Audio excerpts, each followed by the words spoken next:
Hi, welcome to this month's Love Local Report. My name's Stefon Bertram and I'm proudly representing McGrath. Today we're filming from ELS Hall Sporting Fields, where they've just taken on a recent renovation to the park, including AstroTurf on the oval, as well as new play equipment for the kids, and it's just great for the growing family. It's also one of the initiatives that Ryde Council's done really well in 2018, where they're updating a lot of their park, and it just brings the lifestyle to that next level. And at McGrath, we feel like you're not just buying the house, you definitely are buying the lifestyle when it comes to the Ryde, North Ryde and East Ryde area.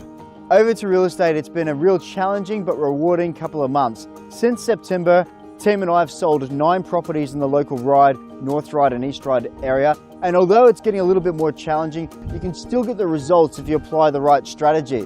To mention a few results that definitely stood out from the crowd was 41 Boyce Street Ryde we sold last week in the early to mid 2 millions. We also had 16 Keppel Road in Ryde, which sold for a massive 1,780,000. Like I said, it's a bit harder to get the deal done, but this one was a great result. I think we showed the buyer this property 5 times in the last 6 days of the campaign. So really going that extra mile just to get the deal done. We also sold one before the sign went up last night at number 36 Gardner Avenue in Ryde. This was a fibro knockdown property, very original, and it was a very small home with 3 bedrooms, and this sold for an incredible 1,425,000. So 3 different ways of selling, but they all got the job done at a great price. So if you have any questions about the market, by all means give me a buzz, because the right strategy can still get you a great result before Christmas in 2018.